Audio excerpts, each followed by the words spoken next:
할렐루야. 벌써 10월 첫째 주일을 맞이했습니다. 시간이 참 빨리 가는 것 같습니다. 오늘 귀한 예배 함께 하신 여러분 모두를 주님의 이름으로 환영합니다. 이제 우리 마음을 정돈하시고 다 함께 기도하심으로 2020년 10월 4일 주일 예배를 하나님 앞에 드리시겠습니다.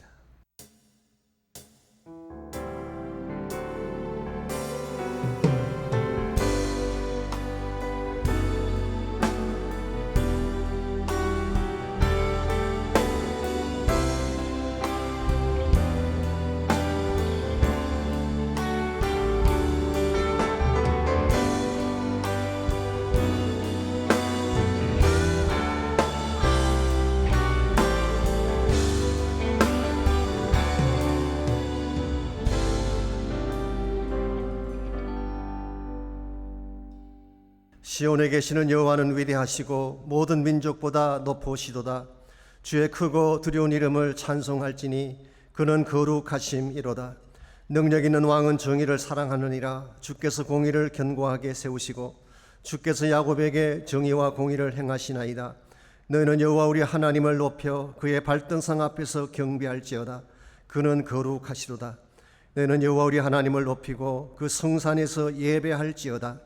여호와 우리 하나님은 거룩하심이로다. 아멘. 이 아침 살아계시고 전능하신 하나님, 우리의 전심을 다하여 주님을 찬양하며 예배합니다. 친히 임재하셔서 큰 영광 나타내 주시고 하늘의 신령한 은혜가 넘쳐나는 아름다운 시간 되게 하여 주옵소서. 예수님의 이름으로 기도하옵나이다.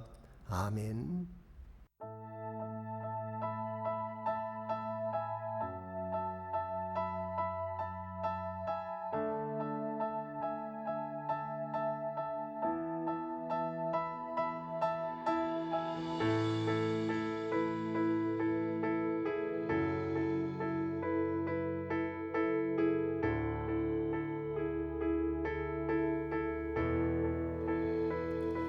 주의 나라가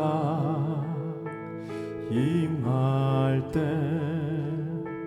하나님 임재하실 때 예배가 회복되며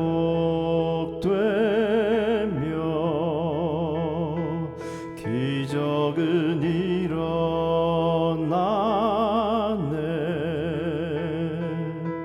전능하신 주 영원하신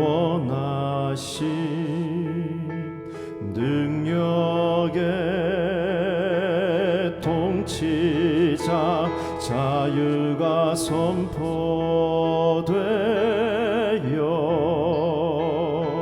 주 백성 돌아오네.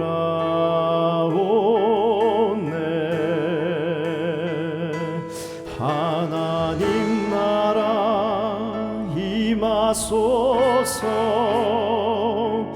영광과 존귀 능력과 위엄 놀라운 사랑의 기적의 하나님 지금 이곳에 오소서.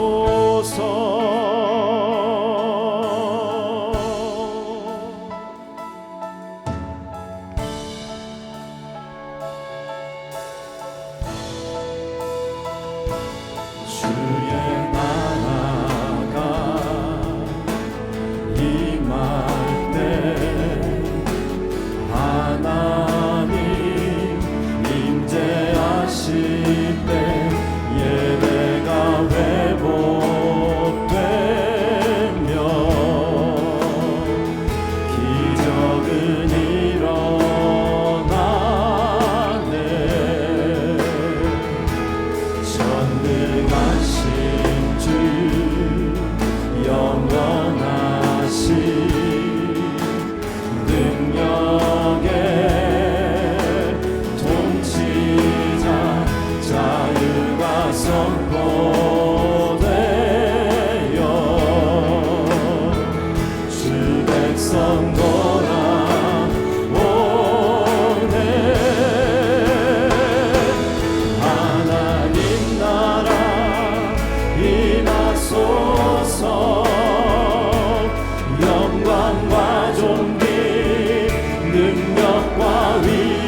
놀라운 사랑의 기적의 하나님 지금 이곳에 오소서. 하나님 나라 임하소서. 영광과 존귀 능력과 위엄 놀라운 사랑의 기적의 하나님 지금 이곳에 오소서.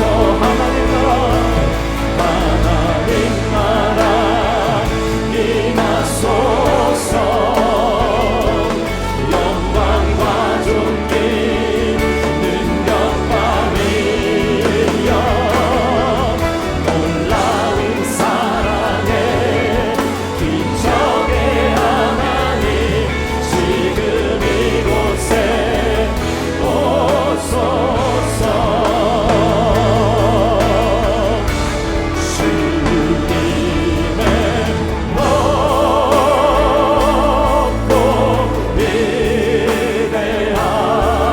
위대하심을 내 영혼이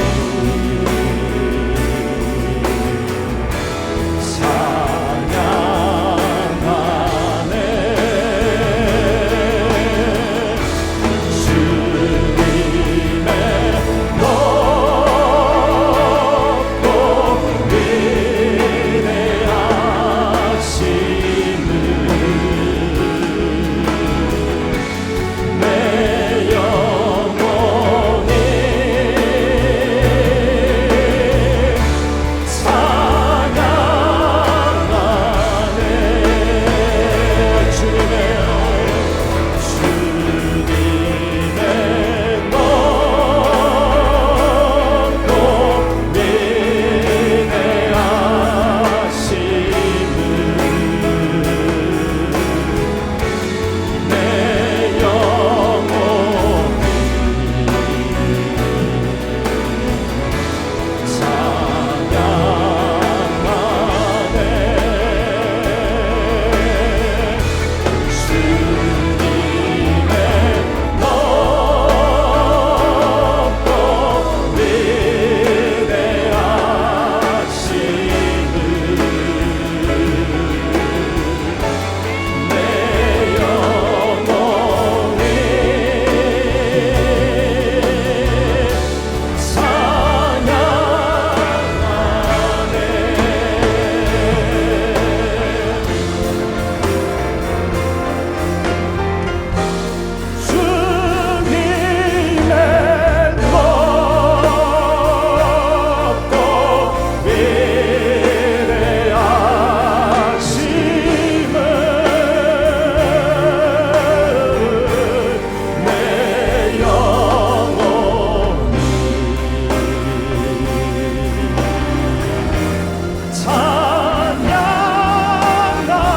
찬양하네. 주님의 높고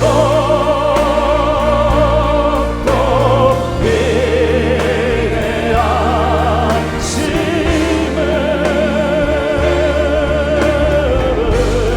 내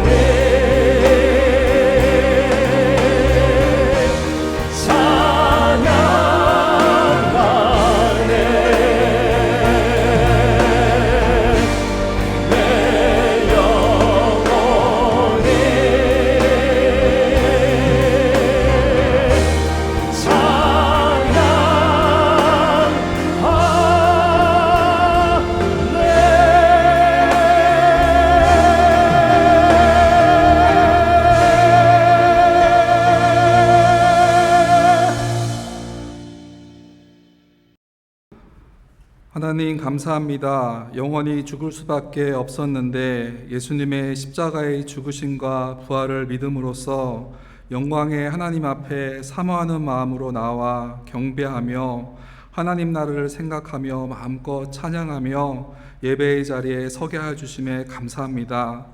하나님, 내 평생의 삶의 이유가 되시는 예수 그리스도로 인하여 감사합니다.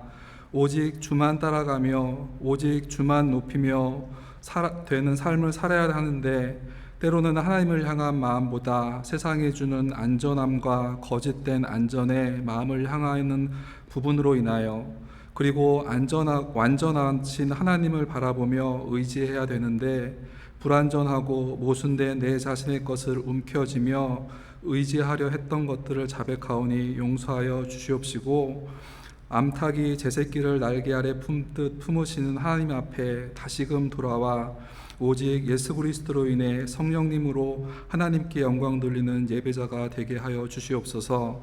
하나님, 제자 훈련을 하도록 인도하여 주셔서 감사합니다. 하나의 프로그램이 아니라 예수 그리스도를 향한 사랑으로 인해, 말씀의 지배받음으로 인해, 성령 충만함으로 인해 우리의 삶의 변화가 일어나는 기간으로 인도하여 주셔서 나를 부인하며 날마다 제 십자가를 지고 예수님을 따르는 자들로 인도하여 주시옵소서. 하나님, 대면 예배를 통해 매주 모여드리던 예배가 얼마나 귀한 것인지, 매주마다 드렸던 그 예배가 우리를 보호하며 우리를 지킨 것인지 알게 하여 주심에 감사합니다. 하나님, 저에게 긍휼을 베풀어 주셔서 코로나의 확산을 막아주시고 대면 예배가 하나님의 때에 시작되게 하여 주시옵소서. 아울러 코로나 바이러스의 치료제와 백신을 만드시는 분들에게 지혜를 주셔서 올바른 치료제와 백신이 제때에 나와 잘 공급되게 하시고, 그것을 만드시는 이들이 하나님이 주신 지혜와 능력으로 이루었다고 간증하며 하나님께 영광 돌리게 하여 주시옵소서. 하나님, 감사합니다. 세계 곳곳에서 하나님을 사랑하는 가운데 선교지에서 헌신하시는 선교사님에게 하나님의 영광이 나타나도록 인도하여 주시옵시고, 잃어버린 영혼, 외로움에 있는 영혼, 상처 가운데 있는 영혼을 향한 하나님의 마음을 전하는데, 예수님을 전하는데 부족함 없도록 인도하여 주시고 건강 또한 지켜주시옵소서. 하나님, 오늘 말씀을 전하시는 박성근 담임 목사님께 함께 하셔서 영육간에 강건하게 하시고, 하나님이 주신 능력과 지혜 가운데 목사님을 통하여 이루고자 하는 하나님의 귀한 사역들을 능히 감당하는 데 부족함 없도록 인도하여 주시옵소서. 하나님, 오늘 어느 곳에서 예배드리던 말씀이 전해질 때 저희 안에 계신 성령님으로 화답하는 예배가 되게 하여 주셔서 저희의 삶에, 가정에 하나님이 원하시는 말씀의 씨앗을 품어 삶 속에 열매 맺게 하여 주시옵소서. 오직 혹시 아직 예수님을 만나지 못한 분이 계시다면 하나님의 임재 가운데 삶의 이유신 구원자 예수 그리스도를 만나는 예배가 되게 하여 주시고, 고통받는 자, 회복이 필요한 자, 치유가 필요한 자, 하나님의 위로와 도움의 손길이 필요한 자 등 모든 분들이 때를 따라 돕는 은혜를 주시는 하나님을 경험하는 귀한 예배로 축복하여 주시옵소서. 우리의 구원자시며 지금도 살아계시고 다시 오실 예수 그리스도 이름으로 기도합니다. 아멘.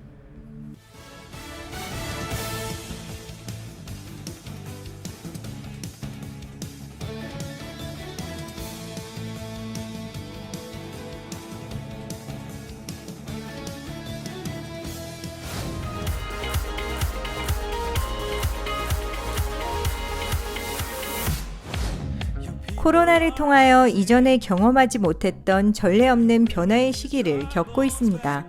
코로나 이후에는 아무도 예측할 수 없는 또 다른 시대가 올 것입니다. 새로운 시대를 눈앞에 두고 주님의 몸된 교회가 든든히 서가도록 많은 중보기도를 부탁드립니다. 또한 앞으로 있을 대면 예배를 통해서 예배의 본질을 회복하도록 많은 관심과 적극적인 참여로 격려해 주시기 바랍니다.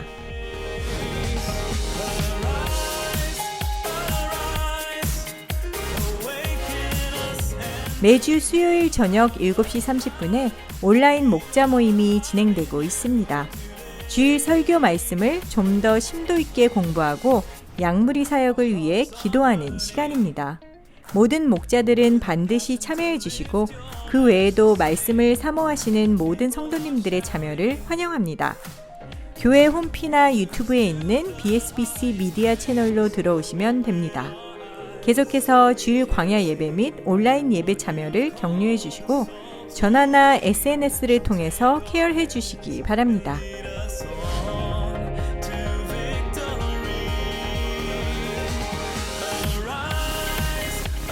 주일학교는 부모님들의 요청에 따라 부분적으로 진행하고 있습니다. 철저한 방역 속에서 온라인 예배를 함께 드리고 성경 공부를 통해서 말씀을 가르칩니다. 또한 모든 사역자와 교사들이 함께 앞으로 있을 대면 예배를 위해 준비하고 있습니다. 많은 관심과 참여와 기도를 부탁드립니다. 주님 안에서 행복한 한 주 보내시길 바랍니다. 예, 오늘 귀한 주일 예배 함께 하신 여러분 모두를 다시 한번 주님의 이름으로 환영합니다. 10월이면 분명히 가을인데 가을답지 않게 아주 햇볕 더위가 지난주간 지나갔습니다.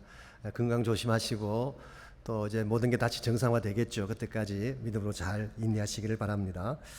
이제 대면 예배의 재개를 앞두고 저희들이 계속 기도로 준비를 하고 있습니다. 여러분께서 기도 많이 해주시기를 바라고 교회 모든 사역 부분에서 우리가 다시 예배가 재개되었을 때 우리 본격적으로 예배도 하고 사역도 하기 위한 준비를 우리 사역자 팀들이 다 하고 있습니다. 여러분께서도 같이 동참해 주시면 좋겠고요. 특별히 목자님들 그동안 이렇게 많이 본의 아니게 사역하실 수 있는 기회가 없었는데 이제 다시 좀 이렇게 만남도 가져주시고 모임도 주선해 주시고 특별히 수요일 저녁에 하는 목자 그 훈련 시간에 꼭 들어오셔서 같이 보시고 그래야지 우리가 우리 자신의 그 아이덴티티를 잃어버리지 않게 됩니다. 그래서 의도적으로라도 들어오셔서 같이 봐주시고 함께 동참해 주시기를 바랍니다. 제자 훈련 위한 사역 계속 기도해 주시기를 바라고 또 오하나와 주일학교 사역 계속 기도해 주시기 바랍니다. 이 시간 함께 우리 드릴 헌금을 위해서 기도하겠습니다.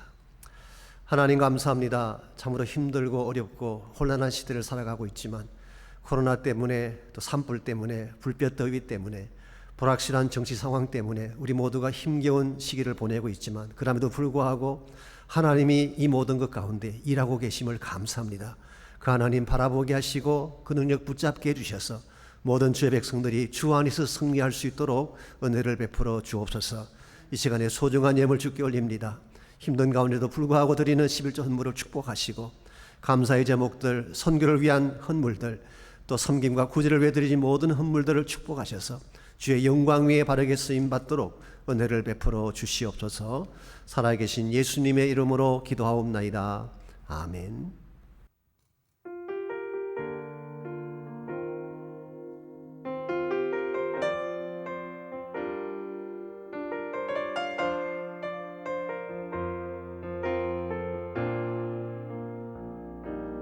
주 앞에 경배해 안식은 나 찾았네. 주 없이 난 설 수 없네. 주님만 내 인도자.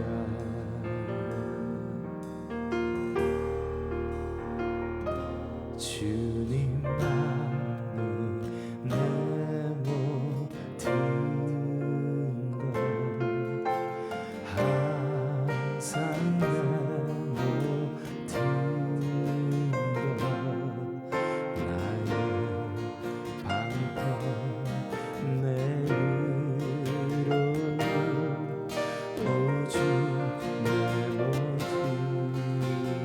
것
고난 중에 주지하리.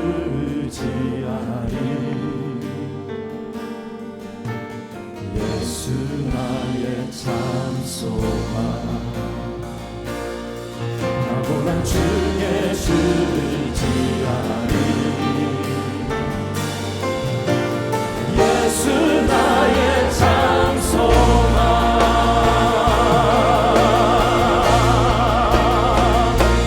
주님만이 내 모든 것, 항상 내 모든 것, 나의 방패 내 의로움, 오직 내 모든 것.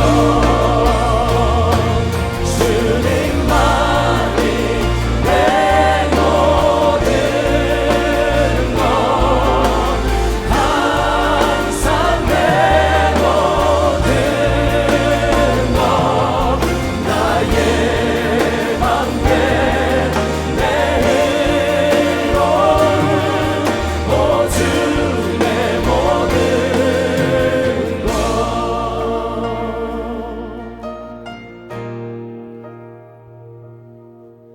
나의 방패 내 의로움, 오직 내 모든 것.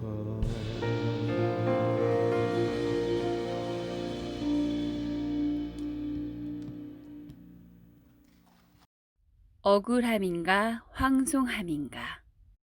고린도후서 11장 7절로 15절까지 말씀입니다.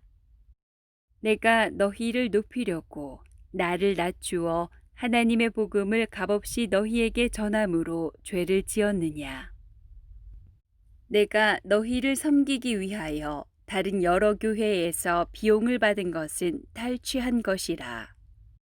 또 내가 너희와 함께 있을 때 비용이 부족하였으되 아무에게도 누를 끼치지 아니하였음은 마게도냐에서 온 형제들이 나의 부족한 것을 보충하였음이라. 내가 모든 일에 너희에게 폐를 끼치지 않기 위하여 스스로 조심하였고 또 조심하리라. 그리스도의 진리가 내 속에 있으니 아가야 지방에서 나의 이 자랑이 막히지 아니하리라. 어떠한 까닭이냐, 내가 너희를 사랑하지 아니함이냐, 하나님이 아시느니라. 나는 내가 해온 그대로 앞으로도 하리니 기회를 찾는 자들이 그 자랑하는 일로 우리와 같이 인정받으려는 그 기회를 끊으려 함이라. 그런 사람들은 거짓 사도요 속이는 일꾼이니 자기를 그리스도의 사도로 가장하는 자들이니라. 이것은 이상한 일이 아니니라. 사탄도 자기를 광명의 천사로 가장하나니. 그러므로 사탄의 일꾼들도 자기를 의의 일꾼으로 가장하는 것이 또한 대단한 일이 아니니라. 그들의 마지막은 그 행위대로 되리라. 아멘. 우리가 사는 이 땅은 생각처럼 공정하거나 정의로운 곳이 아닙니다. 부주의한 일도 많고 불공정한 일들도 많이 일어나고 있습니다. 요즘 미국 내에서 일어나고 있는 인종 문제만 봐도 그렇지 않습니까? 흑인들을 비롯해서 유색 인종을 대하는 미국 사회의 모습을 공정하다고 말할 수는 없습니다. 최근에 일어난 Black Lives Matter라고 하는 이슈가 등장하기 훨씬 전부터 사실 미국 사회에 불공정의 일들이 많았습니다. 얼마 전에 미국의 CNN 뉴스가 보도한 바에 의하면 지난 8월 27일 억울하게 44년간을 복역했던 흑인 남성 한 명이 풀려났다는 보도가 소개된 적이 있습니다. 라니 롱이라고 하는 흑인인데요. 1976년도에 노스캐롤라이나에 있는 54세 난 백인 여성을 성폭행하고 강도를 저질렀다는 혐의로 체포가 되어 종신형을 선고를 받았습니다. 그동안 본인의 무고함을 그토록 호소했지만 받아들여지지 않았는데 최근에 재조사가 이루어진 것입니다. 그의 변호를 맡았던 듀크 대학 법학 교수인 제이미 라우라는 분에 의하면은 사건 현장에서 43건의 다른 사람의 지문과 DNA가 검출되었지만 재판에서 한 개도 증거로 채택되지 않았습니다. 이 사람이 범인이 아님을 증명해 줄 수 있는 알리바이도 있었고 결정적인 증거도 나왔지만 경찰이 고의로 이것을 빼버렸다고 합니다. 그냥 무고한 흑인 한 명을 기소한 것입니다. 요즘 한국에서는 증거는 있는데 혐의는 없다고 하는 코미디 같은 그런 검찰도 있긴 합니다만은 이건 반대 케이스라고 할 수가 있습니다. 증거는 없지만 혐의는 있다, 그런 이야기죠. 재미있는 사실은요, 그 당시 배심원 전원이 다 백인이었어요. 그리고 검사가 세웠던 증인들도 모두 백인밖에 없었습니다. 그러니 정당한 판결이 나올 수가 있겠습니까? 더구나 CNN이 보도한 바에 의하면은 그 당시 노스캐롤라이나에 만연해 있던 레이셜 다이내믹스라고 합니다. 인종차별의 분위기가 판결에 결정적인 영향을 끼쳤다고 했습니다. 그래서 이 케이스를 소개하기를 불공정의 전형이다, Epitome of Injustice, 공정의 이름으로 행한 불공정의 전형. 이와 같은 현상이 흑인들에게만 해당되는 것은 아닙니다. 저희 같은 아시아인들에게도 동일하게 해당되는 것을 볼 수가 있습니다. 얼마 전에 로컬 신문에도 났었죠. 뉴포트 비치에 있는 한 식당에서 한국인 자매가 식사를 하고 있는데 한 백인 남성이 다가와서 얼굴을 똑바로 쳐다보며 우한으로 돌아가라는 그런 말을 했어요. 아마 중국인으로 착각을 한 것 같습니다만은 이런 인종차별적인 멘트가 어디 있습니까? 그래서 왜 그런 말을 하느냐 물었더니 나는 중국말을 모른다. I don't speak Chinese. I don't understand what you're talking about. 내가 할 말이 무슨 말인지 모르겠다. 나는 중국말을 모른다. 사실은 굉장한 모욕이죠. 쉽게 말하면 너 서툰 영어 못 알아듣는다, 그런 뜻 아니겠습니까? 근데 이 자매들이 미국에서 자란 코리안 아메리칸입니다. 미국에서 여성 의류 사업을 하면서 85만 명의 구독자를 가진 유튜버이기도 합니다. 이들의 영어가 서투르겠습니까? 나중에 이 사실이 SNS에 알려지면서 그 백인이 직장에서 잘리긴 했습니다마는 사실은 이것이 그들의 마음속에 자리 잡고 있는 백인 우월적 정서라고 말할 수밖에 없습니다. 여러분, 우리가 사는 이 땅은 공정한 세상이 아닙니다. 모든 것이 페어라고 정당하게 진행될 것이라고 기대한다면 큰 착각입니다. 세상적 가치관이라는 것 자체가 본질적으로 삐뚤어진 것이기 때문에 공평을 기대할 수가 없고 정의를 기대할 수가 없는 것입니다. 특별히 여러분과 저는 크리스찬인데 크리스찬으로서 이 땅을 살아가려면 수많은 부조리한 일들을 맞이할 수밖에 없습니다. 왜냐하면 우리가 추구하는 삶의 방향과 세상의 방향이 다르기 때문에 그런 것입니다. 그래서 세상은 끊임없이 진실을 왜곡하려고 하고 억울한 누명을 씌우기를 원하고 때에 따라서는 생각지 못한 고난과 박해로 우리를 공격해올 때가 있습니다. 이와 같이 부조리하고 부당한 현실에 대해서 우리는 어떤 반응을 보여야 될까요? 이것을 억울해하고 분노하며 살아야 될까요? 이것은 문제 해결에 도움이 되지 않습니다. 우리가 억울해하고 분노하게 되면 우리 자신만 상하게 할 뿐이지 아무 열매가 없습니다. 혹은 부당한 일을 행한 자들에게 폭력을 행사하고 안갚음을 하면서 살아야 될까요? 이것도 좋은 해결책은 아닙니다. 복수는 또 다른 복수를 낳고 폭력은 또 다른 폭력을 낳을 뿐 아무 열매도 맺을 수 없기 때문입니다. 그러므로 우리가 정말 크리스찬이라면 좀 더 성숙하고 좀 더 건강한 자세로 이 억울함을 다루어야 하는 것입니다. 그것은 하나님의 은혜를 기억하고 더 큰 뜻을 위해 나를 내려놓는 것입니다.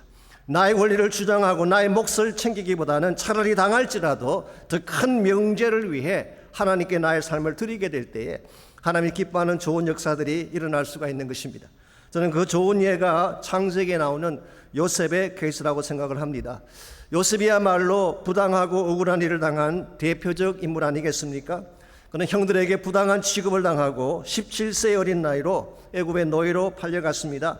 보디발의 아내에게 무고한 고발을 받고 감옥에 갔습니다. 그리고 많은 역할을 했음에도 불구하고 감옥에서 배신당하죠. 잊혀진 바 되죠.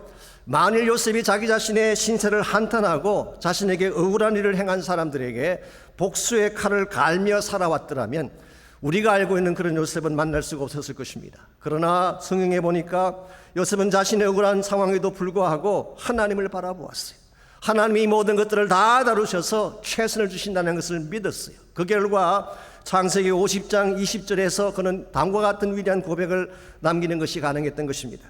당신들은 나를 해하려 했으나 하나님은 그것을 선으로 바꾸사 오늘과 같이 많은 백성의 생명을 구원하게 하셨나니 당신들은 두려워하지 마십시오.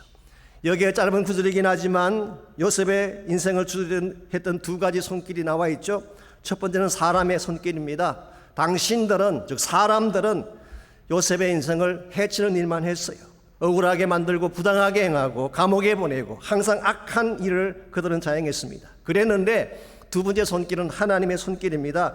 이와 같이 너희들이 행했던 모든 사악한 일들을 하나님은 선으로 바꿔주셔서 오늘과 같은 위대한 일이 있게 하셨다고 고백을 합니다. 이 고백 속에 요셉은 분명히 인식합니다.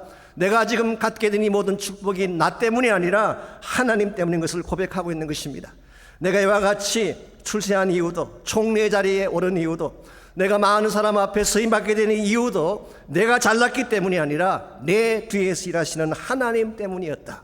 이와 같은 하나님의 축복과 은혜를 인식했기 때문에 그는 자신에게 주어진 축복을 당연시하며 본인만 누리려고 하기보다는 오히려 감사하고 황송해하며 자신들에게 해를 행했던 그 형제들을 용서하게 된 것입니다. 이와 같은 은혜에 대한 깊은 인식이 요셉을 겸손하게 만들었고 깨어졌던 가족을 다시 하나가 되게 했으며 한 걸음 더 나아가서 이스라엘 민족 탄생의 새로운 길을 열게 한 것입니다. 저는 이와 같은 것이 성숙한 반응이라고 생각합니다. 이것이 바로 선으로 악을 이기는 길이라고 생각합니다. 우리가 사는 이 시대 가운데서 우리가 견지해야 될 자세가 있다면 요셉이 보였던 이런 자세입니다. 나의 권리를 주장하기보다 하나님이 나에게 주시는 은혜를 생각하며 황송해야 하는 것입니다.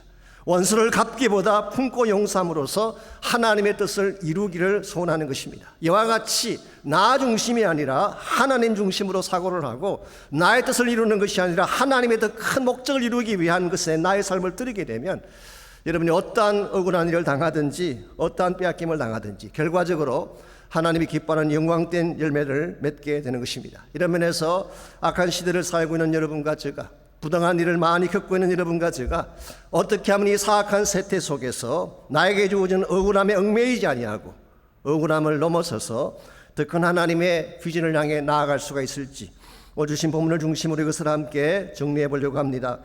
오늘 같이 읽은 본문에 보시면 억울한 상황임에도 불구하고 더 큰 하나님의 과제를 위해 당당하게 달려갔던 사도 바울의 모습이 오늘 본문에 기록되어 있습니다. 먼저 7절 말씀을 잠깐 보시면 그 당시 고린도 교회 안에서 이슈가 되었던 문제 하나가 암시적이지만 나타나 있습니다. 7절을 봅니다.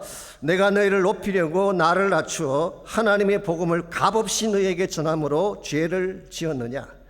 너희를 높임으로 그 말은 너희를 잘되게 하기 위해서 그런 뜻이에요. 나를 낮추었다는 말은 모든 것을 비우고 희생적으로 일했다 그런 뜻입니다. 쉽게 정리하면 사도 바울은 그동안 그들을 축복하고 그들을 잘되게 하기 위해서 자신의 모든 것을 비우고 고린도 지역에 가서 복음을 전한 것입니다. 그것도 값 없이 복음을 전했어요. 이게 왜 문제가 될까요? 이것이 왜 죄가 되는 것이냐고 바울이 반문하고 있습니다. 여기서 값 없이라고 하는 이 말은 문자 그대로 돈 받지 않고 그런 뜻이에요. Free of charge. 아무런 돈을 지불할 것을 요구하지 않고 공짜로 주었다 그런 뜻이에요. 실제로 사도행전 18장 3절에 보시게 되면 바울이 2차 선교 여행 때 고린도 지역에 들어가서 교회를 개척했죠. 그때 그는 장막 만드는 일을 하면서 자비량으로 사역을 했습니다. 본인이 직접 일터에 나가서 일을 하고 노동을 해서 그 돈을 가지고 교회 사역을 하고 교인들을 섬기는 일을 한 것입니다. 우리가 잘 아는 바처럼 원래 바울은 부잣집 아들이었잖아요.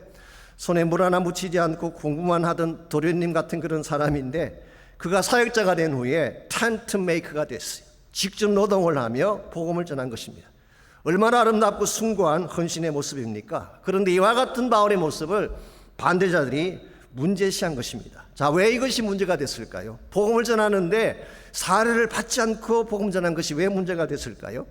요즘 우리의 상식으로는 이해가 되지 않지만 그 당시 헬라 사회의 관행을 생각해 보면 우리가 조금은 더 이해할 수가 있습니다. 당시 헬라 사회에서는요, 교사나 철학자가 강의를 하면 사례를 받는 것이 통례였어요. 그래서 말을 잘한다든가 강의를 잘하게 되면 사례를 많이 주고 말이 신통치 않으면 사례를 적게 주거나 아예 안 주는 경우가 있었다고 합니다.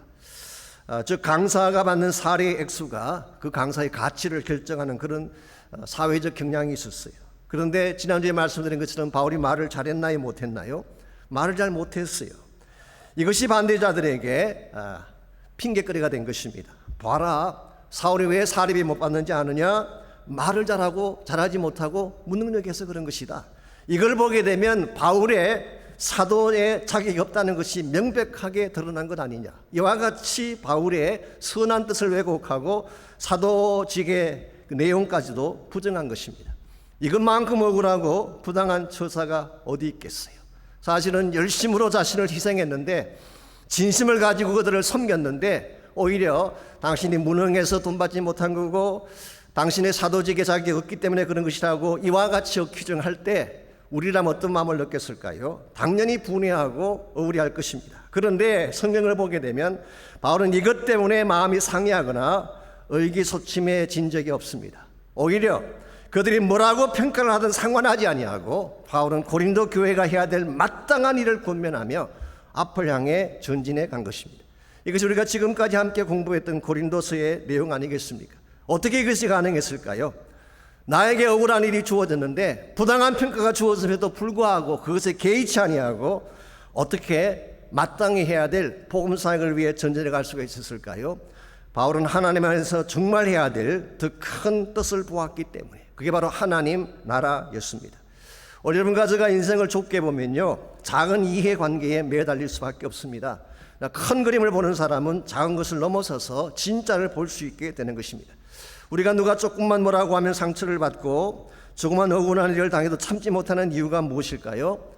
인생을 좁게 보기 때문에 그런 것입니다. 정말 인생의 큰 그림을 보게 되면 이걸 넘어설 수가 있는 거예요. 이런 측면에서 우리가 지금 살고 있는 세상이 부조리하기도 하고 부당하기도 하지만 하나님의 더 큰 뜻을 바라보는 가운데에 하나님의 더 큰 비전을 이루기 위해서 억울함에도 불구하고 앞을 향해 전진해 가려면 과연 무엇이 필요할지 오늘 본문을 중심으로 몇 가지를 나누려고 합니다. 오늘 같이 본문에 보시게 되면 억울한 상황에도 불구하고 사도 바울이 복음 사역에 놀라운 일들을 이루었는데요. 그때마다 바울이 견지했던 신앙 자세가 오늘 본문에 소개가 되어 있어요. 이걸 하나씩 살펴보게 되면 오늘 여러분 가져가 악한 시대를 살아가고 있지만 억울함에도 불구하고 이것을 넘어서서 참 비전을 향해 나가는 비결을 배울 수가 있습니다. 첫 번째로 우리가 억울함을 넘어서 참된 비전으로 나아가려면은 빚진 자의 자세가 필요한 것입니다. 빚진 자의 자세. 이 빚진 자의 자세라고 하는 것은 사도 바울이 견지했던 기본 자세죠. 그리고 또 한 가지, 이 자세야말로 바울이 복음을 전가하는 가장 중요한 모티브가 되기도 했습니다. 이와 같은 자세를 가졌기 때문에 바울은 어떤 상황 속에서도 포기하지 않고 바른 일꾼으로 달려가는 것이 가능했던 것이죠. 자, 사도 바울의 반대자들이 바울의 자비량 사역에 대해서 시비를 걸었다고 말씀드렸는데요.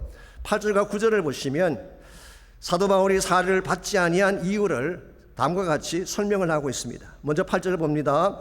내가 너희를 섬기기 위하여 다른 여러 교회에서 비용을 받은 것은 탈취한 것이라. 우리말 번역이 조금 어색하긴 합니다. 비용을 탈취했다 그러니까 뭐 돈을 갈취했나 삥땅을 뜯었나 이렇게 오해할 가능성이 있도록 번역을 해놓았죠. 근데 사실 그 뜻은 아닙니다. 원래 이 용어는요, 군대 용어라고 합니다. military metaphor. 그래서 이것을 직역하게 되면, 요즘식으로 직역하게 되면 ration money.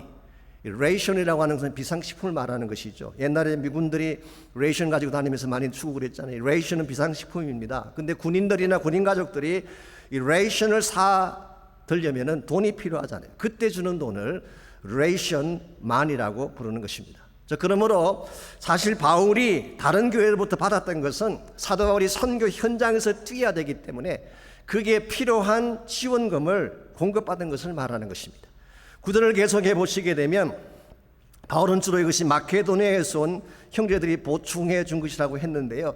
여기서 말하는 마케도니아가 어느 교회를 말할까요? 대표적인 것이 빌립보 교회죠. 그래서 빌립보서 4장 15절에서 18절까지를 보면 실제로 바울이 사역할 때 빌립보 성도들이 바울의 비용을 보내준 기록이 나옵니다.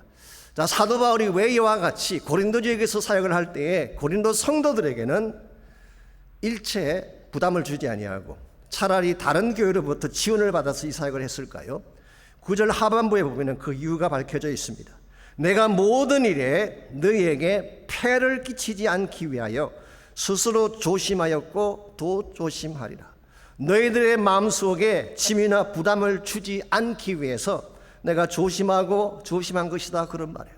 제가 영어로 좀 어역을 하자면 I gotta be careful not to give any burden to you. 너희들에게 어떠한 짐이나 부담도 주지 않기 위해서 나는 조심하였고 앞으로도 조심하리라. 자, 왜 바울이 고린도 교회 성도들에게 이처럼 재정적 부담을 주지 않으려고 조심했을까요? 오늘 본문에는 구체적으로 밝혀져 있지 않지만 고린도전서 9장 4절에서 12절을 보게 되면 그 이유가 이미 소개된 바 있습니다. 우리가 먹고 마실 권리가 없겠느냐? 게바와 같이 부인을 데리고 다닐 권리가 없겠느냐? 바나바처럼 일하지 않고 사역할 권리가 없겠느냐? 이와 같은 것을 나열한 후에 그는 신명기 25장 4절을 인용하면서 복음 전하는 자들이 당연히 살해받을 권리가 있음을 밝혔어요. 즉 구약 성경 보게 되면 곡식을 떠는 소에게 이 망을 씌우지 말라 그랬잖아요. 그러니까 곡식을 떨면서 곡식을 먹으라고 그렇게 한 것입니다. 그래서 사실 사도 바울의 견해는 복음 전하는 자들이 그 교회로부터 살해받는 것은 잘못된 게 아니라는 것입니다. 그러나 12절을 보시면 그는 이렇게 말합니다. 그러나 우리의 이 권리를 서지 아니하고 범사에 참는 것은 그리스도의 복음에 아무 장애가 없게 하려 함이라고 했어요. 키가 복음이에요. 사도 바울의 마음은 이것입니다. 무슨 케이스가 되든 간에 복음의 장애가 되는 것이라면 나는 포기하겠고 내려놓겠고 서지 않겠다, 그런 이야기. 제가 좀 더 설명을 드리자면요, 처음 개척한 교회인 경우에는 성도들이 아무래도 영적으로 아직 초신자들입니다. 영적으로 성숙하지 못하죠. 그런 분들에게 재정적인 이야기를 한다든가 헌금 설교를 하게 되면 아무래도 부담이 되고, 바울의 염려는 이것입니다. 만에 하나라도 어린 성도들이 이것 때문에 복음을 거부하게 되면 어떡하나. 그래서 복음의 장애가 되는 것이라면 차라리 내가 먼저 개척했던 교회인 빌립보교나 다른 교회로부터 지원받아서 살지언정 이들에게는 부담을 주지 않겠다. 이게 사실 바울이 가지고 있던 인텐션이에요. 사실 굉장히 소중한 사역자십니다. 사도 바울에게 자신의 안위에 대한 것은 아무 상관이 없어요. He doesn't care. 자신이 당하는 억울함, He doesn't care. 본인이 당하는 고난이나 생명의 위협까지 He doesn't care. 근데 사도 바울이 진짜 케어했던 건 뭡니까? 복음이에요. 복음은 지장을 받으면 안 된다. 어느 누구든지 어떠한 이유 때문이든지 복음의 장애가 되는 것이라면 이 모든 것은 내가 다 포기하기를 원한다. 이게 사도 바울의 심정이었습니다. 자, 그렇다면 왜 바울이 이처럼 복음에 모든 것을 걸고 복음을 위해서 전부를 바치며 달려가기를 원했을까요? 이유는 심플합니다. 사도 바울 자신이 복음의 은혜의 빚진 자였기 때문이에요. 지금 제가 바울이 부당한 일을 당하고 있다 말씀드렸지만요, 사실은 바울 자신도 한때 그런 일을 했던 사람이에요. 무고한 사람들을 잡아 감옥에 집어넣고 무고한 사람들을 핍박했던 박해자였어요. 억울한 운명을 뒤집어 씌워서 스데반을 돌로 쳐 죽이던 사람이었어요. 수많은 가정을 파괴하고 아프게 했던 장본인이 사도 바울 자신이었어요. 그랬던 그가 주님의 은혜로 구원해 주시고 사도의 직을 맡겨주셨는데, 이 은혜를 입은 바울이 이제 복음 때문에 오해받고 수모를 당한다고 해서 억울하다고 말할 수가 있을까요? I don't think so.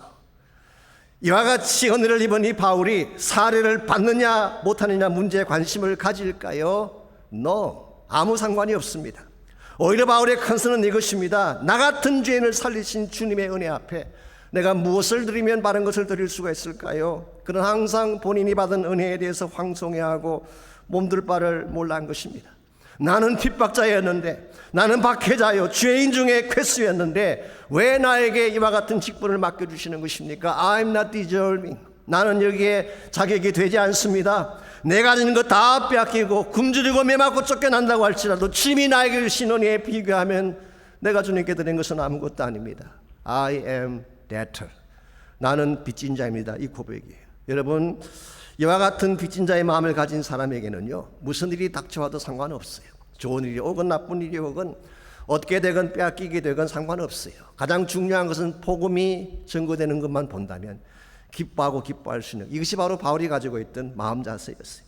이와 같은 인식이 없는 사람들은요, 이 채권자처럼 살게 되어 있습니다. 늘 말씀드리지만 채워달라, 알아달라, 대접해달라, 이 클레임하는 거, 이게 다 채권자죠. 어쩌다가 한번 대접 못 받으면 뭐라 그럽니까? 내가 그동안 얼마나 수고했는데 교회가 나를 이룰 수 있느냐, 그러고 이제 클레임하는 분들이 계시죠. 제가 한 가지 참 감사한 것은 저희 교회는 채권자들이 없어요. 그게 전부 감사해요.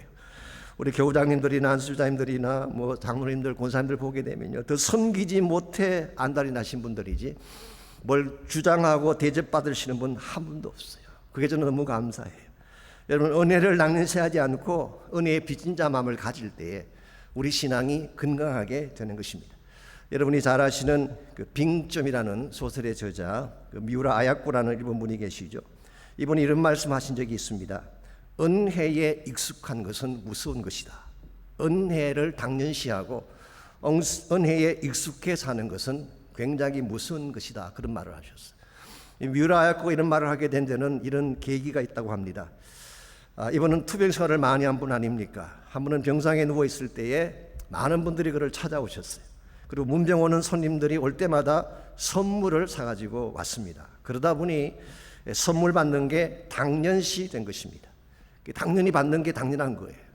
그랬는데 하루는 오랜 친구 한 명이 문병을 왔는데 빈손으로 온 것입니다. 그때 아야코가 속으로 물건 대신 봉투를 갖고 왔겠지 생각했어요. 그런데 친구가 오랫동안 이야기를 하고 떠나가는데 그냥 가는 것입니다. 그때 아야코는 또 생각합니다. 아마 봉투 내놓는 걸 잊어버리고 갔나 보다. 가다가 깨닫고 황급히 돌아오겠지. 그렇게 생각을 했어요. 근데 아무리 기다려도 안 돌아오는 것입니다. 그때 화가 나기 시작했대요. 이런 배은망덕한 친구 같으니라고 너가 나에게 이렇게 할 수 있냐. 이 습습한 마음이 치솟아오르기 시작한 것입니다. 근데 그 순간 미우라 아야코는 소스라치게 놀라며 깨닫습니다. 나도 모르는 사이에 선물을 당연시하는 내가 되어버렸구나. 받는 것에 익숙해서 은혜를 당연시하는 것이 이렇게 무서운 것이구나. 이 사실을 깨닫고 하나님께 기도하기 시작했다고 합니다. 하나님, 은혜에 익숙해지지 않도록 날마다 나를 깨워주십시오. 은혜를 황송해 할 수 있는 마음을 나에게 심어주십시오. 이와 같은 자세로 살아갔기 때문에 그의 남은 생애가 더 아름답게 주 앞에 쓰임받은 것입니다. 여러분과 저에게도 동일한 기도가 필요하다고 생각합니다. 우리가 받은 은혜 결코 당연한 것이 아니기 때문에 우리가 받은 모든 은혜는 특별한 것이고 과분한 것입니다. 내가 구원받은 게 당연한 것입니까? 아니에요. 과분한 것입니다. 오늘 내가 살아있다는 것이 당연한 것일까요? 아닙니다. 과분한 은혜예요. 내가 건강하고 내가 예배 드릴 수 있다는 사실이 당연한 것 아닙니다. 과분한 하나님의 은혜예요. 우리가 이 사실을 인식하고 하나님의 은혜 앞에 황송해 할 줄 알아야지 우리 신앙이 건강해지고 설사 내가 억울한 일을 당한다고 할지라도 그걸 넘어설 수가 있게 되는 것입니다. 이런 측면에서 여러분과 제가 정말 이 억울함을 넘어서서 참 비전을 향해 나가기를 원한다면 이 하나님 은혜에 대한 빚진 자의식을 꼭 가지시기를 바랍니다. 두 번째로 진실함에 대한 확신이 필요합니다. 우리가 억울한 일을 당했을 때는요, 하나님 안에서 나의 모습을 먼저 점검해 봐야 됩니다. 내 모습이 진짜 하나님 보실 때 진실하냐, 이걸 먼저 확인을 하셔야지 여러분이 억울함을 넘어설 수가 있는 것입니다. 그런데 만일 내가 거짓된 것이 발견되고 당당하지 못한 것이 있다면 나의 상황을 억울히 한다는 것이 말이 안 되잖아요. 이런 면에서 내 안에 있는 진실성을 확인을 해야 되는데 10절 말씀 보시게 되면 바울은 여기에 대한 분명한 확신이 있었던 것을 볼 수가 있습니다. 그리스도의 진리가 내 속에 있으니 아가야 지방에서 나의 이 자랑이 막히지 아니하리라. 여기 보게 되면 그리스도의 진리가 내 속에 있다. Truth of Christ is in me. 그리스도의 진리가, 저 그리스도가 가지신 진리의 말씀을 의미할 수도 있고 아니면은 진리라고 하는 그리스도라고 해석을 해도 돼요. 그리스도의 진리가 내 안에 있다. 그러므로 내가 무슨 일을 하든 이것은 나의 자랑이 잘못된 거 아니라는 것을 선포한 것입니다. 그는 이와 같은 말을 하는 것입니다. 내가 살해받지 않으니까 누구에게 보이려고 하는 가시적인 행동인 줄 아는 분이 있는데 아니라는 것입니다. 나의 약점을 감추기 위해서 프리텐드하는 행동이 아니라 진실된 나의 모습이다. 내 안에 계신 그리스도의 진리가 이것을 입증해 준다. 그런 이야기예요. 오늘 여러분과 제가 하나님 일을 할 때에 이런 확신이 있어야지 바르게 할 수가 있는 것입니다. 우리가 아무리 많은 걸 이룩한다고 하더라도요, 진실함이 결여된다면 그 사역은 결단코 성공이라고 말할 수가 없습니다. 하나님께서 찾으시는 것은 우리 안에 진실성이 있느냐예요. 우리는 외형을 꾸미기를 좋아하고 겉모양을 화려하게 꾸미기를 좋아하지만 하나님은 그 관심 없었어요. 내 안에 truthfulness, 진실성이 있는가를 찾으시는 것입니다. 이와 같이 사도 바울의 마음속에는 그리스도의 진리가 그와 동행했고 그 안에 있었다고 고백을 했는데요. 그렇다면 바울을 반대했던 사람들은 어떤 모습을 갖고 있을까요? 오늘 13절에서 15절을 보시면 그들의 모습이 바울의 모습과 잘 대비되어 소개가 되고 있습니다. 13절에서 15절, 그런 사람들은 거짓 사도여 속이는 일꾼이니 자기를 그리스도의 사도로 가장하는 자들이라. 이것은 이상한 일이 아니니라. 사탄도 자기를 광명의 천사로 가장하나니 그러므로 사탄의 일꾼들도 자기를 의의 일꾼으로 가장하는 것이 또한 대단한 일이 아니니라. 그들의 마지막은 그 행위대로 되리라. 여기 보게 되면 가장한다는 표현이 세 번 반복해서 등장하고 있죠. 헬라말로 메타스키마티조라는 이 단어는 사실은 가면 무도에 갔을 때에 얼굴에서는 가면을 의미한다고 합니다. 그래서 많은 영어 성경 번역들이 masquerade라고 번역을 했어요. wearing mask, 마스크를 쓴다 그런 뜻이. 여러분 마스크를 쓰게 되면 그 밑에 진짜 얼굴이 무엇인지 드러나지 않잖아요. 자신의 추한 얼굴, 깨어진 얼굴을 다 가릴 수 있기 때문에. 비근한 애로 요즘 코로나 때문에 다 마스크하고 다니는데 불편한 것은 사실이지만 또 한편으로 좋은 면도 있습니다. 자매님들 경우는 화장할 필요가 없잖아요. 굳이 변장을 안 해도 자동 변장이 되니까 화장할 이유가 전혀 없습니다.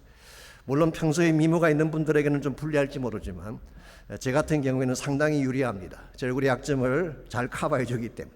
이와 같이 무엇을 가리는 것이 마스크인데요. 오늘 본문에 나오는 바울의 대적자들의 경우는 그들의 영적 신분을 가면으로 가린 것입니다. 13절을 보시게 되면 그리스도의 사도로 가장을 했다고 했고 14절에서는 광명의 천사로 가장을 했다고 했고 15절에서는 의의 일꾼으로 가장한다고 했어요. 하여튼 좋다는 타이틀은 다 가져다가 자신들의 모습을 가장한 것입니다. 이게 바로 사탄이 하는 일입니다. 그러나 여러분 기억하실 것이 뭡니까? 겉을 이렇게 꾸민다고 거짓이 진실로 바뀔까요? 악한 사탄이 광명의 천사로 변할까요? 겉을 거룩하게 장식한다고 사탄의 일꾼이 의의 일꾼 되겠습니까? ridiculous한 그와 같은 발상이죠. 있을 수가 없는 것입니다. 사실 성경은 아닙니다만은 모세의 묵시록이라고 하는 책이 있습니다. Apocalypse of Moses라는 책인데요.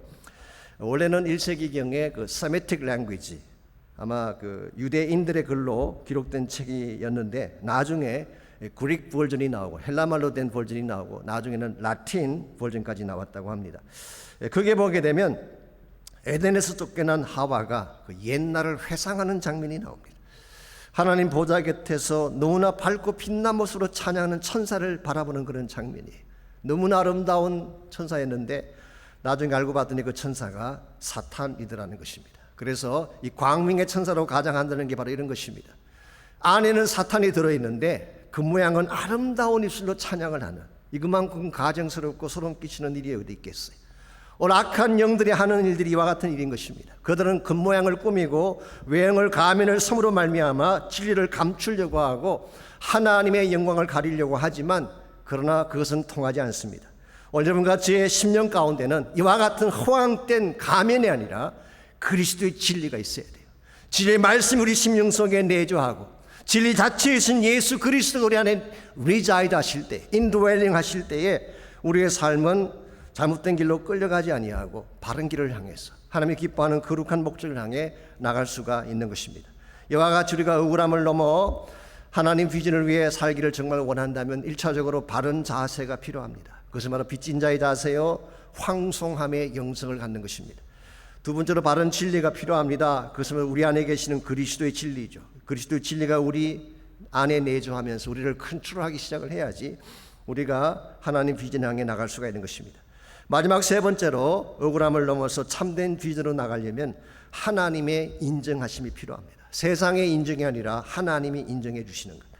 여러분 세상이 우리를 부당하게 다루든지 억울하게 다루는 것은 어쩔 수가 없습니다. 말씀드린 것처럼 본질적으로 세상은 부조리한 것이고 또 적대적인 마음을 가진 자들이기 때문에 그러므로 세상 사람들에게 인정받거나 박수를 기대하는 것 자체가 무리일지 모릅니다. 그러나 세상이 우리를 어떻게 다루든 우리의 진짜 관심사는 뭐냐고 하면 하나님이 나를 어떻게 보실 것이냐, 이게 가장 중요한 관심사예요.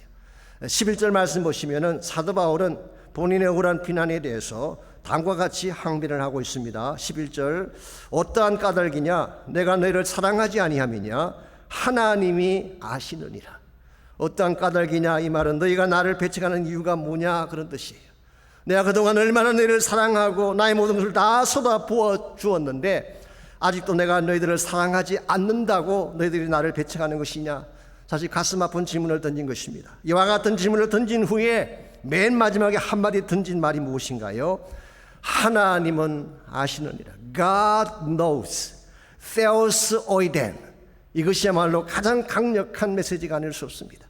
사람들이 나를 어떻게 평가하든, 사람들이 나에 대해서 호의를 베푸든 악의를 베푸든 하나님은 아신다. 오늘 여러분에게 이 확신이 분명해야지 무슨 일을 당하든지 바른 방향을 향해 나갈 수가 있는 것입니다. 사실 사람들은 오해할 수가 있죠. 사람들은 우리의 모든 걸 다 알 수가 없기 때문에 오해할 수가 있습니다. 또 때에 따라서 사람들은 우리를 배척하기도 하고 또 떠나가는 케이스도 있을 수가 있습니다. 그럴지라도 하나님이 다 아신다면 된 것입니다. 하나님이 알아주신다면 괜찮은 거예요. 그러므로 하나님은 여러분과 제 모든 행함을 보지 못하시는 분이 아니라 보고 계시는 분이시고, 때가 되면 반드시 다가오셔서 우리를 이 모든 억울함에서 풀어내어 주시고 하나님이 준비하신 것들을 채워주실 분이기 때문에 여러분 이 사실을 신뢰하고 믿을 때에 무슨 일을 당해도 당당하게 나아갈 수가 있는 것입니다. 그래서 이사야 35장 3절에서 5절을 보면 다음과 같은 약속이 기록이 되어 있습니다. 너는 약한 손을 강하게 하며 떨리는 무릎을 굳게 하며 금내는 자들에게 이르기를 굳세어라 두려워 말라. 보라 너희 하나님이 오사 보복하시며 갚아주실 것이라. 하나님이 오사 너희를 구하시리다. 물론 이것은 이사야 당시 아수르 압제하에서 착취를 당하던 이스라엘 백성을 향한 말씀이긴 합니다만은 궁극적으로는 장차 오실 메시아에 대한 약속을 담고 있는 것입니다. 지금은 너희들이 빼앗길지 모르지만, 지금 부당하게 당하고 사는지 모르지만 be strong, 굳세어라, 두려워하지 말아라. Don't be afraid. 너희들이 걱정하거나 두려워하지 말아라. 왜냐하면 하나님이 오시면 보복하시고 갚아주시고 너희들을 구원해 주실 것이기 때문에. 여러분 여기에 오늘 우리가 이 세상에서 억울한 일을 당해도 일어설 수 있는 근거가 있습니다. 하나님이 모든 것을 다 아시고 갚아주실 날이 있다는 것을 알기 때문에 여러분 이 사실을 확신할 때에 사람들이 나를 잘못되게 대해 주더라도 우린 다시 일어나게 되고 주의 영광 위에 살 수가 있는 것입니다. 노만 빈센트 필이라는 분이 계셨죠. 포지티브 띵킹으로 유명하신 분이기도 합니다만은 이분이 2차 대전이 끝난 직후에 벨기에를 방문한 적이 있었다고 합니다. 이분이 방문한 도시가 브린동크라고 하는 도시인데요. 이 도시에는 나치 독일이 벨기에의 그 애국자들을 감금시켰던 악명 높은 감옥이 있는 곳입니다.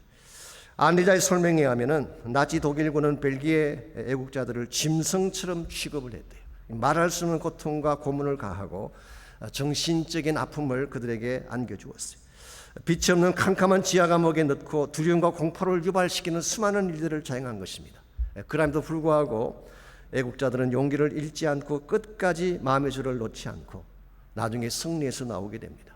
이와 같은 설명을 들은 후에 피얼 박사가 안내자에게 물었어요. 어떻게 그 절망의 감옥 속에서도 용기를 잃지 않는 것이 가능했습니까? 그때 안내자가 감옥 안의 한 장소로 피얼 박사를 안내했습니다. 거기에는 콘크리트 벽에 무엇인가로 걸것서 만든 사람의 얼굴이 새겨져 있는데 자세히 보니 예수님의 얼굴이었어요. 그 얼굴을 가리키며 말합니다. 사람들이 극한 상황 속에서 견디다 못해 쓰러질 때 이곳을 찾아와 두 손을 저 얼굴에 대고 기도를 하면 그때 주님이 친히 임재하셔서 그들의 마음을 만져주시고 그들의 심령을 채워주셔서 고치고 다시 이루어 주시는 것을 경험하게 되었다는 것입니다. 사랑하는 형제자매 여러분, 세상은 여러분과 저를 절망의 감옥에 빠뜨릴 수가 있습니다. 오늘날 사람들은 여러분을 학대하고 우리의 소중한 것을 빼앗아갈 수도 있습니다. 그러나 어떤 캄캄한 감옥도 주님의 임재를 막을 수는 없어요. 우리가 어떤 상황에 처하든지 어디를 가든지 언제나 그분은 거기 같이 계십니다. 그리고 만지시고 채우시고 고쳐주시는 거예요. 매번 여러분들 가운데에 어떤 분들은 삶 속에 억울한 감옥이라는 삶 속에 갇히는 분도 계실지 모르겠어요. 사람들에게서 비판을 받고 누명을 뒤집어 쓰고 상처 가운데 계시는 분도 계실지 모르겠습니다. 절망의 감옥, 눈물의 감옥이 여러분을 결박시키고 있는지도 모르겠습니다. 그럴지라도 여러분 두려워하지 마십시오. Be strong. 강건하시기 바랍니다. Don't be afraid. 절대로 두려워하지 마시고 하나님을 붙드시기를 바랍니다. 우리 안에 계신 이가 세상에 있는 이보다 크다고 성경은 약속하셨어요. 세상이 아무리 나를 압제하고 압박할지라도 내 안에 계신 살아계신 그 하나님이 여러분을 지키시고 만지시고 건져주실 것이기 때문에 이 아침 여러분이 그 하나님을 향해 달려나가는 시간이 있기를 바랍니다. 그분은 여러분을 사랑하시는 아버지가 되십니다. 나를 안으시고 도우시고 힘주시는 아버지, 나의 마음을 고치시고 볼 수 없는 상처까지 만지시고 내 영혼을 새롭게 하시는 아버지, 그분이 오늘 여러분을 기다리고 계시고 그분을 만나기만 하면 여러분 다시 회복될 수가 있기 때문에 이 시간 여러분의 마음과 심령을 그분께 올려드리고 그분을 붙잡고 기도하는 시간이 있기를 바랍니다. 도와달라고 기도하십시오. 고쳐달라고 기도하십시오. 나의 텅 빈 심령을 채워달라고 기도하십시오. 나의 마음 한가운데에 성령 부어주셔서 내 심령이 새롭게 해달라고 기도하시기를 바랍니다. 우리 시간 나같이 한 목소리로 내 안에 임재해 계신 그 하나님을 향하여서 전심을 다해 부르짖는 믿음으로 함께 기도하며 나가겠습니다. 기도합니다. 살아계신 하나님 감사합니다. 우리를 사랑해 주시고 우리를 안아주시고 우리의 고통과 아픔과 눈물을 다 아셔서 참된 위로와 채우심으로 우리를 새롭게 하시는 은혜를 감사합니다. 오늘 이 시간 사랑하는 주의 백성들 가운데에 홀로 처한 고통의 시간이 있는 자가 있습니까? 정말 아버지 하나님, 절망의 감옥에 갇혀서 눈물의 감옥에 갇혀서 억울함과 누명에 갇혀서 어찌할 바를 몰라 하는 형제자매나 하나 자매가 혹시 있다면 이 아침 하나님 그들을 만나 주십시오. 그들의 심령을 만져 주십시오. 그 심령 가운데 하나님의 치유가 임할 수 있도록 은혜를 베풀어 주셔서 날 사랑하시는 아버지 때문에 다시 일어나는 은혜가 있게 도와주시고 이제는 나를 바라보지 않게 하시고 세상도 바라보지 않게 하시고 오직 날 사랑하신 하나님을 향해 나아갈 수 있는 모든 주의 백성들 되게 하여 주시옵소서.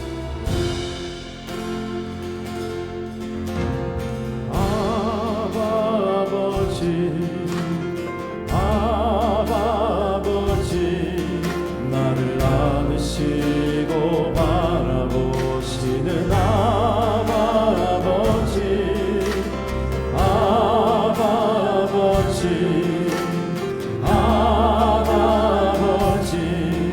나를 도우시고 힘주시는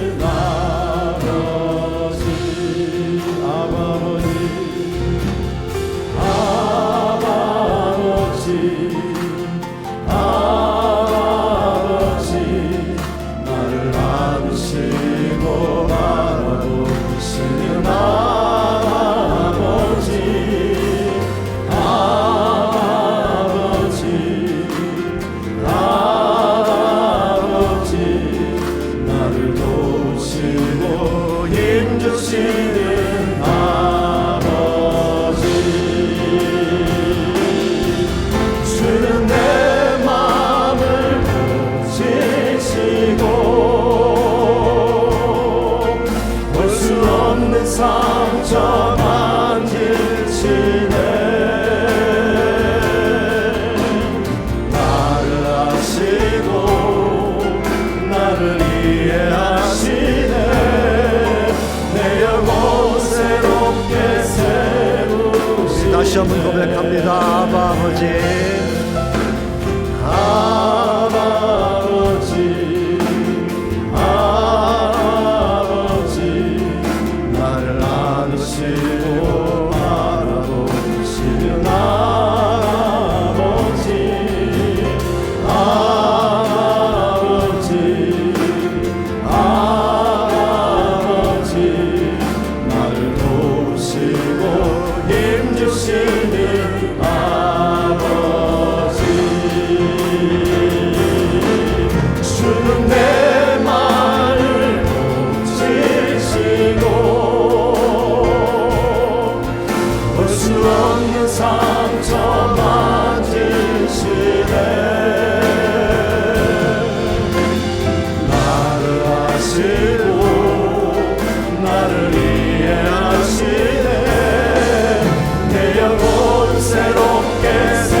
내 마음을 고치시고 주는 내 마음을 고치시고 볼 수 없는 상처 만지시네. 나를 아시고 나를 이해하시네. 내 영혼 새롭게 다시 한번 고백합니다. 내 마음을 고치시고 주는 내 마음을 고치시고 볼 수 없는 상처 만지시네. 나를 아시고 나를 이해하시네. 내 영혼 새롭게 세우시네. 다시 한번 고백합니다. 주는 내 마음을 고치십니다. 주는 내 마음을 고치시고 볼 수 없는 상처 만지시네. 나를 아시고 나를 이해하시네. 내 영혼 새롭게 세우시네. 하나님 감사합니다. 나를 사랑하시는 그 하나님이 우리 가운데 임재해 계신 것을 감사합니다. 내 마음을 고치시며 내 속에 숨어있는 상처까지도 치유해내시며 마침내 내 심령을 새롭게 하여 주의 영광 가운데 거하게 하실 그 하나님, 그 하나님 우리가 늘 바라보게 하시고 믿음 가운데 견고하게 서서 주의 능력을 붙잡게 도와주셔서 세상이 우리를 핍박하고 현실이 우리를 속이고 수많은 상처와 억울함을 안겨준다고 할지라도 살아계신 주 예수 그리스도의 이름 때문에 담대하게 일어서서 주의 나라 영광과 하늘나라 비전을 위해 달려갈 수 있는 저희 모두 되게 하여 주시옵소서. 이제는 우리 구주 예수 그리스도의 은혜와 하나님 아버지의 무한하신 사랑과 성령님의 충만한 임재하심이 이 시간 주 앞에 나와 전심을 다해 예배하고 찬양한 주의 백성들과 각 가정에서 처소에서 온라인으로 예배하는 모든 사랑하는 주의 백성 한 분 한 분에게 그들의 가정과 삶의 터전과 자녀들과 자손들을 위해 이제로부터 항상 함께하여 주시기를 우리 주님 예수님의 이름으로 간절히 축원하옵나이다. 아멘.